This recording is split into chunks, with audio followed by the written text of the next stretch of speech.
discuss the shaft. The shaft has anterior border, medial border and lateral border. Anterior border starts from the lateral lip of the intertubercular sulcus and extends down to the anterior margin of the deltoid tuberosity, and then becomes smooth rounded in the lower half where it ends in the radial fossa. Coming on to the medial border, this is the medial border. It extends from the medial lip of the intertubercular sulcus. This is the medial lip of the intertubercular sulcus. Extends down to the medial epicondyle. And its lower part is sharp and it is called as the medial supracondylar ridge. The lateral border, its upper part is indistinct, while in the lower part it is prominent where it forms the lateral supracondylar ridge. And above the lateral supracondylar ridge, it is ill-defined, but it is traceable up to the posterior part of the greater tubercle. Now coming on to the surfaces, anterolateral surface. This is between the anterior and the lateral border. Between the anterior and the lateral border is the anterolateral surface. A little above the middle, there is a V-shaped, this surface presents a V-shaped tuberosity which is called as the deltoid tuberosity, and that provides insertion to the deltoid muscle. This V-shaped structure, this V-shaped tuberosity is called as the deltoid tuberosity. Anteromedial surface, between the anterior and the medial border lies the anteromedial surface. The upper part of this surface forms the floor of the intertubercular sulcus. Above its middle and close to the medial border, it presents a nutrient foramen. Then posterior surface. This is the posterior surface between the medial and the lateral border. This is the lateral border. This is the medial border. Between the medial and the lateral borders is the posterior surface.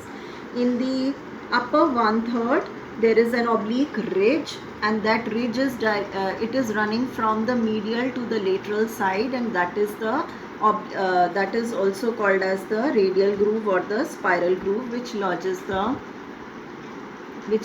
the radial nerve or the profunda brachii vessels. And the entire posterior surface, which is below the spiral groove, provides origin to the medial head of the triceps brachii.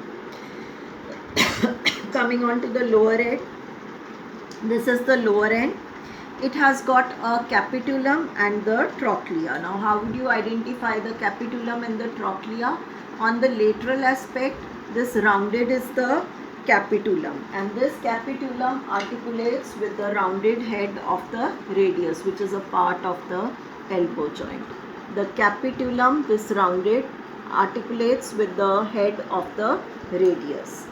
And the trochlea, this articulates with the trochlear notch of the ulna. And this is the trochlea. This pulley shaped is the trochlea, and this rounded is the capitulum. And the anterior surface, this is the medial epicondyle, which is prominent, and this is the lateral epicondyle. And the head of the radius fits into the radial fossa during full flexion. This is the radial fossa, and this is the coronoid fossa.